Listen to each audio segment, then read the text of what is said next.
സഅലബ എന്ന സ്വഹാബി, അദ്ദേഹം സ്വഹാബിയായിരുന്നു. റസൂലിനോട് പലപ്പോഴും പറഞ്ഞു, നബിയേ, എനിക്ക് വേണ്ടി അങ്ങ് സമ്പത്തിന് വേണ്ടി ദുആ ചെയ്യണം. റസൂലുള്ള പറഞ്ഞു, വേണ്ട സഅലബ, കാശൊന്നും വേണ്ട, അതുണ്ടായാൽ വലിയ ബുദ്ധിമുട്ടായിരിക്കും. വേണ്ട നബിയേ, ദുആ ചെയ്യണം. ഉദുല്ലാഹ അയ്യർസുഖനി മാലൻ, എനിക്ക് ധനമുണ്ടാകാൻ അങ്ങ് അല്ലാഹുവിനോട് ദുആ ചെയ്യണം. നിരന്തരമായി അല്ലാഹുവിന്റെ റസൂലിനോട് പറഞ്ഞപ്പോ അവസാനം റസൂലുള്ള ദുആ ചെയ്തു, റബ്ബേ, സഅലബക്ക് നീ ധനം കൊടുക്കണമേ അല്ലാ. ഏതാനും ദിവസങ്ങൾക്കുള്ളിൽ മദീനയിലെ മലഞ്ചെരിവുകൾ സഅലബയുടേതായി. ആടുകളും ഒട്ടകങ്ങളും നിറഞ്ഞു. പിന്നെ നിസ്കാരമില്ല, പിന്നെ വെള്ളിയാഴ്ച പോലുമില്ല, പിന്നെ ഒന്നുമില്ല. റസൂലുള്ള പലപ്പോഴും സ്വഹാബികളോട് അന്വേഷിക്കും, എന്താണ് സഅലബയുടെ അവസ്ഥ, നിസ്കരിക്കാൻ വരുന്നില്ലല്ലോ. അയാളിപ്പോ കാശിലങ്ങ് കൂടിയിരിക്കുകയാണ്, ഒട്ടകത്തിലും ആടിൻ്റെയൊക്കെ കാര്യത്തിലാണ്. റസൂലുള്ളാഹി തങ്ങൾ പറഞ്ഞു, സക്കാത്ത് പോയി മേടിച്ചു കൊണ്ടുവാ. ഒട്ടകത്തിന് സക്കാത്തുണ്ടല്ലോ, അപ്രകാരം ആടിന് സക്കാത്തുണ്ടല്ലോ, ആ സക്കാത്ത് ഇങ്ങ് മേടിച്ചു കൊണ്ടുവാ.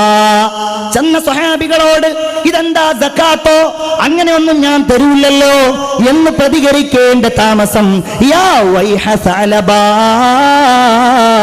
സഅലബയുടെ നാശമേ എന്ന് പറയുന്ന റസൂലുള്ളാഹിന്റെ മുമ്പില് പരിശുദ്ധ ഖുർആനിലെ ആയത്തിറങ്ങുകയാണ്, സഅലബയെ ശപിച്ചുകൊണ്ട്. വമിൻഹും മൻ ആഹദല്ലാഹ്, അല്ലാഹുവിനോട് മുൻപ് കരാർ ചെയ്ത ആളുകൾ, ലഇൻ അതാനാ മിൻ ഫളിഹി, ഞങ്ങൾക്കെങ്ങാനും അല്ലാഹു ഔദാര്യം ചെയ്യുകയാണെങ്കിൽ ഞങ്ങൾ സ്വതഖ ചെയ്യുകയും ഞങ്ങൾ നല്ലത് ചെയ്യുന്നവരാവുകയും ചെയ്യും എന്ന് പറഞ്ഞ ആളുകൾ ഇപ്പോൾ കണ്ടില്ലേ, ബഖിലു വതവല്ലൂ വഹും മുഅ്രിദൂൻ, ഇപ്പൊ അവർ തിരിഞ്ഞു കളഞ്ഞത് കണ്ടില്ലേ. സ്വഹാബികളായവരുടെ പോലും മാനസികാവസ്ഥയിൽ അങ്ങനെ ഉണ്ടായിട്ടുണ്ട്. നമ്മളവരെ തെറ്റിദ്ധരിക്കാൻ പറയില്ല. അങ്ങനെ ഉണ്ടായിട്ടുണ്ടെങ്കിൽ എൻ്റെ പ്രിയപ്പെട്ട മുഅ്മിനീങ്ങളെ, നമ്മൾ ജീവിതത്തിൽ ഒഴിവാക്കുന്നവരാകരുത്. നിസ്കാരം പരിപൂർണമായി മനഃപൂർവ്വം ഒരാൾ ഒഴിവാക്കുകയാണെങ്കിൽ അള്ളാഹുവിൻ്റെ ദീനിൽ നിന്ന് അവൻ പരസ്യമായി ധിക്കരിച്ചുകൊണ്ട് പുറത്തുപോയി എന്ന് ഹദീസിന്റെ ഗ്രന്ഥങ്ങളിൽ നമുക്ക് കാണുവാൻ കഴിയും.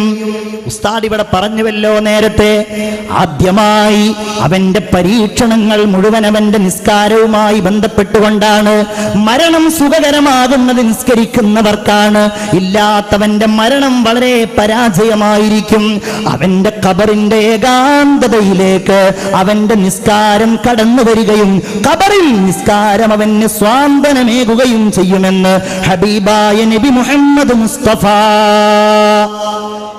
നിസ്കരിക്കുന്നവർക്ക് ഒരു പ്രയാസം ഉണ്ടാവില്ല, മനസ്സിന് സമാധാനം ഉണ്ടാവും, മനസ്സിന് ശാന്തി ഉണ്ടാകും. അങ്ങനെയാണ് ആത്മാർത്ഥമായിട്ട് അള്ളാഹുവിലേക്ക് മുൻനിർത്തി നമ്മൾ ഓരോന്നും ഒരിക്കൽ പോലും പിഴക്കാതെ മരണം വരെ നിസ്കരിക്കുന്ന ആളുകൾക്ക് ഒരു പ്രയാസം ഉണ്ടാവില്ല, ഒരു തിടുക്കം ഉണ്ടാവില്ല എന്ന് ഖുർആൻ. ഒരു തിടുക്കം അവർക്കുണ്ടാവില്ല, ദുന്യാവ് വാരിക്കൂട്ടാനുള്ള അത്യാഗ്രഹം ഉണ്ടാവില്ല. അപ്രകാരം എന്തെങ്കിലും ഒരു സങ്കടം വരുമ്പോഴേക്ക് പ്രയാസം ഉണ്ടാവില്ല, അല്ലേ? ഇന്നൽ ഇൻസാന ഖുലിഖ ഹലൂവ വഇദാ മസ്സഹു ശർറു ജസൂവ. വളരെ ധൃതിയുള്ളവനായിട്ടാണ് മനുഷ്യന്റെ സൃഷ്ടിപ്പ്. ഒരു പ്രയാസം വരുമ്പോഴേക്ക് ആ പ്രയാസത്തിൽ അവൻ ഭയവിഹ്വലനാവുകയാണ്. ഒരു പ്രയാസം വരുമ്പോഴേക്ക് വഇദാ മസ്സഹുൽ ഖൈറു മനൂവ, ഒരു സന്തോഷം വരുമ്പോഴേക്ക്, അല്ലാഹുവിന്റെ ഒരു അനുഗ്രഹം വരുമ്പോഴേക്ക് ഇത് പടച്ചോനെ ഒന്ന് ഓർത്ത് ചെയ്യേണ്ട സംഗതിയല്ല എന്ന് അവനങ്ങ് വിചാരിക്കുകയാണ്. പക്ഷേ ഇല്ലൽ മുസല്ലീൻ അല്ലദീന ഹും അലാ സ്വലാത്തിഹിം ദായിമൂൻ, നിസ്കാരം പതിവാക്കിയ ആളുകൾ ഒഴികെ അല്ലാഹു തആല ആ വിഭാഗത്തിൽ നമ്മെ എല്ലാവരെയും ഉൾപ്പെടുത്തുമാറാകട്ടെ. അല്ലാഹു തമ്പുരാന്റെ റസൂൽ മിഅ്റാജിന്റെ രാവിൽ ഒരു കാഴ്ച കാണുകയാണ്. ഒരു വിഭാഗം ആളുകൾ വലിയ പാറക്കല്ലുകൾ അവരുടെ തലയിലേക്ക് ഇങ്ങനെ ഇടുകയാണ്.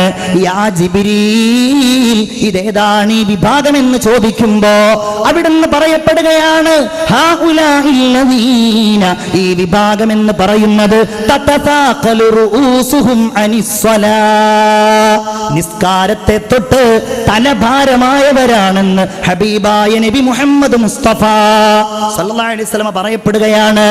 നിസ്കരിക്കാത്ത ആളുകൾക്ക് ഖബറിൽ പ്രത്യേകമായ ശിക്ഷയാണ്. വലിയ പാമ്പുകളെ അല്ലാഹു നൽകുമെന്നാണ്. ഫലാ തസാലു ഫലാ യസാലു ഫിൽ ഖബരി മുഅസ്സബൻ ഇലാ യൗമിൽ ഖിയാമ, അന്ത്യദിനം വരെ ഖബറിന്റെ ഉള്ളിൽ അവൻ നിസ്കരിക്കാത്തവർ ശിക്ഷിക്കപ്പെടുമെന്ന് ഹബീബായ മുഹമ്മദ് മുസ്തഫ. നോക്കൂ നിങ്ങൾ, ഒരിക്കൽ റസൂലുള്ളാഹി ദുആ ചെയ്തു, അല്ലാഹുമ്മ ലാ തദഇ ലനാ ശഖിയ്യം വലാ മഹ്റൂമാ, പടച്ചോനെ ഞങ്ങളുടെ കൂട്ടത്തിൽ നീ പരാജിതനെയും അപ്രകാരം നിന്റെ അനുഗ്രഹങ്ങൾ തടയപ്പെട്ടവനെയും നീ ചേർക്കല്ലേ എന്ന് ദുആ ചെയ്തു. എന്നിട്ട് ചോദിച്ചു, സഹാബാ നിങ്ങൾക്കറിയുമോ ആരാണ് ഇപ്രകാരം പരാജിതനും അതുപോലെ അനുഗ്രഹങ്ങൾ തടയപ്പെട്ടയാളും? ഇല്ല നബിയെ, ഞങ്ങൾക്കറിയില്ല. എന്നാൽ നിങ്ങൾ കേട്ടുകൊള്ളുക, താരിഖുസ്സലാ, നിസ്കാരം ഒഴിവാക്കിയവനാണ്. അല്ലാഹു തആല പരലോകത്തേക്ക് മഹ്ശറിലേക്ക് ഒരുമിച്ച് കൂട്ടുമ്പോ നിസ്കാരം ഒഴിവാക്കിയ ആളുകളുടെ അവരുടെ മുഖം മുഴുവൻ അല്ലാഹു കറുപ്പിച്ചുകൊണ്ടായിരിക്കും ഒരുമിച്ച് കൂട്ടുക എന്ന് ഹബീബായ നബി മുഹമ്മദ് മുസ്തഫ സല്ലല്ലാഹു അലൈഹി വസല്ലം. ഇങ്ങനെ തീരാത്ത ശിക്ഷകളാണ് അവർക്ക് വാഗ്ദാനം ചെയ്യപ്പെട്ടിട്ടുള്ളത്. ഒരിക്കലും തീരാത്ത ശിക്ഷകൾ. ഖബറിൽ നിന്ന് ഓരോ ചോദ്യങ്ങൾ ചോദിക്കുന്നതാണല്ലോ. ആ ചോദ്യത്തിന് ഓരോന്നിനും മറുപടി പറയാൻ കഴിയുക മുഅ്മിനീങ്ങളെ അല്ലാഹു തആല തൗഫീഖ് ചെയ്യുമാറാകട്ടെ. നിസ്കരിക്കുന്നവർക്ക് മാത്രമാണ്. റബ്ബ് ആരാന്ന് ചോദിക്കുമ്പോൾ അല്ലേ, നിസ്കരിക്കുന്നവനല്ലേ അല്ലാഹു റബ്ബി എന്ന് പറയാൻ പറ്റൂ? അല്ലേ? അപ്രകാരം നിന്റെ റസൂൽ ആരാണെന്ന് ചോദിക്കുമ്പോൾ നിസ്കാരത്തിലാ നബിയോട് സലാം പറഞ്ഞവർക്കല്ലേ, സ്വലാത്ത് ചൊല്ലിയവർക്കല്ലേ നിന്റെ റസൂൽ മുഹമ്മദ് നബിയാന്ന് പറയാൻ പറ്റൂ? നിന്റെ ഖിബ്ല ഏതാണെന്ന് ചോദിക്കുമ്പോ വൽ കഅബത്തു ഖിബ്ലതീ, മുന്നിട്ട് നിസ്കരിച്ചവർക്കല്ലേ അത് പറയാൻ പറ്റൂ? നിന്റെ ഇമാം ഏതാണെന്ന് ചോദിക്കുമ്പോ വൽ ഖുർആനു ഇമാമി, എന്റെ ഇമാം, എന്നെ നയിക്കുന്നത്, എന്റെ എല്ലാം ഖുർആനാണെന്ന് പറയാൻ കഴിയുന്നത് നിരവധി ഓത്തുകൾ, നിരവധി പാരായണങ്ങൾ ആ നിസ്കാരങ്ങളിൽ നിർവഹിച്ചവർക്കല്ലേ സാധ്യമാവുകയുള്ളൂ. അല്ലാഹു തമ്പുരാൻ നമുക്കതിന് തൗഫീഖ് ചെയ്യുമാറാകട്ടെ. അല്ലാഹു നമുക്ക് നിസ്കരിക്കുന്നവരിലും ആ നിസ്കാരത്തിലൂടെ അല്ലാഹുവിലേക്ക് അടുക്കുന്നവരിലും അല്ലാഹു തമ്പുരാൻ നമ്മെ എല്ലാവരെയും ഉൾപ്പെടുത്തുമാറാവട്ടെ.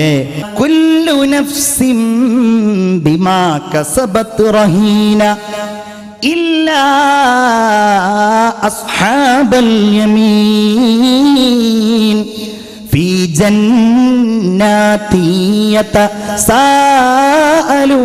അനിൽ മുജ്രിമീൻ മാ സലകകും ഫീ സഖർ ഖാലൂ ലം നകു മിനൽ മുസല്ലീൻ. എന്താ അല്ലാഹ് പറയുന്നത്? കുല്ലു നഫ്സിൻ ബിമാ കസബത് റഹീന, ഓരോ ശരീരവും അവർ ചെയ്ത കുറ്റങ്ങൾ കൊണ്ട് പിടിക്കപ്പെടും. ഞാൻ ചെയ്തതുകൊണ്ട് ഞാൻ പിടിക്കപ്പെടും, നിങ്ങൾ ചെയ്തതുകൊണ്ട് നിങ്ങൾ പിടിക്കപ്പെടും. ഓരോരുത്തരും അവനവന്റെ പാപം ചുമക്കേണ്ടി വരും. അല്ലാഹു തമ്പുരാൻ ചൂണ്ടിക്കാണിക്കുകയാണ്, അങ്ങനെ പിടിക്കപ്പെട്ട് കഴിഞ്ഞാൽ ഒരു വിഭാഗം അതിലുണ്ടാവുകയില്ല. ഇല്ലാ അസ്ഹാബൽ യമീൻ, വലതുപക്ഷക്കാരായ ആളുകൾ ഒഴികെ. അല്ലാഹു തആല അവരിൽ നമ്മെ ഉൾപ്പെടുത്തുമാറാകട്ടെ. ആ വലതുപക്ഷക്കാരെ കുറിച്ച് സൂറത്തുൽ വാഖിയ സവിസ്തരം പ്രതിപാദിച്ചിട്ടുണ്ട്. അവരുടെ സ്വഭാവം, അവരുടെ ഇബാദത്ത്, അല്ലാഹു തആലയോട് അവർക്കുള്ള തഖ്വ എല്ലാം.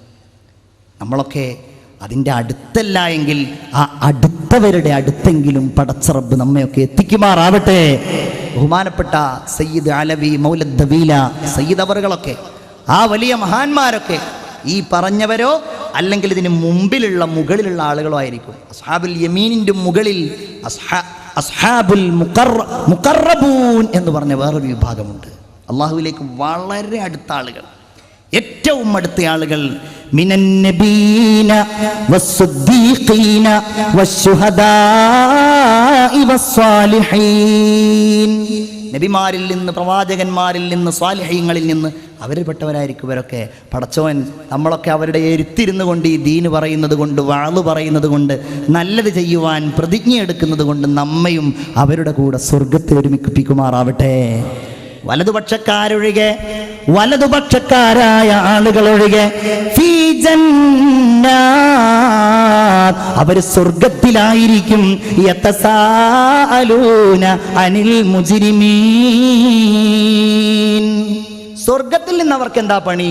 ഈ നരകത്ത് കിടന്ന പാപികളായ ആളുകളെ കുറിച്ച് ഇങ്ങനെ സംസാരിക്കുക. നമ്മളുടെ കൂട്ടത്തിലുണ്ടായിരുന്ന VIP ആണല്ലോ അത്, മൂപ്പര് നരകത്തിലാണല്ലോ, ഇതെന്താ പറ്റിയത്? ഇങ്ങനെ ചോദിക്കും. ഏതായാലും അവർ തീരുമാനിക്കും നമുക്കെല്ലാവർക്കും അവരുടെ കൂടെ ഒന്ന് പോയിട്ട് നമുക്കൊന്ന് ചോദിച്ചാലോ. അങ്ങനെ അവർ ചൊല്ലും, അവരോട് ചോദിക്കും, മാ സലകകും ഫീ സഖർ, നിങ്ങൾ എന്തേ സഖർ എന്ന നരകത്തിൽ കിടക്കുന്നു? നിങ്ങൾ എന്തേ ഈ നരകത്തിൽ കിടക്കുന്നു? അതിനവർ പറയുന്ന മറുപടി, ഖാലൂ ലം നകു മിനൽ മുസല്ലീൻ, ഞങ്ങൾ നിസ്കരിച്ചിരുന്നില്ലട്ടോ. ഞങ്ങളെല്ലാം നല്ലത് ചെയ്തിരുന്നപ്പോഴും ഞങ്ങൾ നിസ്കരിച്ചിരുന്നില്ല, ഞങ്ങൾ പാവങ്ങൾക്ക് ഭക്ഷണം നൽകിയിരുന്നില്ല. വകുന്നാ നഖൂദു മഅൽ ഖായിദീൻ, ദുർമാർഗികളായ ആളുകൾ തെറ്റുകളും കുറ്റങ്ങളും ചെയ്യാൻ മടിക്കാതിരിക്കുമ്പോ അതിൽ ഞങ്ങളും കൂടെ അവരോട് കൂടെ ചേർന്നിരുന്നു.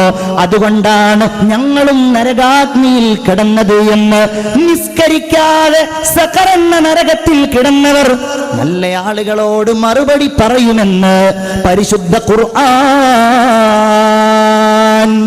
നമ്മൾ പറഞ്ഞതും നമ്മൾ കേട്ടതുമൊക്കെ അല്ലാഹു തആല ഒരു സാലിഹായ അമലായി നമ്മിൽ നിന്ന് ഖബൂൽ ചെയ്യുമാറാവട്ടെ. ആമീൻ എന്ന് ദുആ ചെയ്തുകൊണ്ട് ഞാൻ ആ വിഷയം അവിടെ അവസാനിപ്പിക്കുകയാണ്.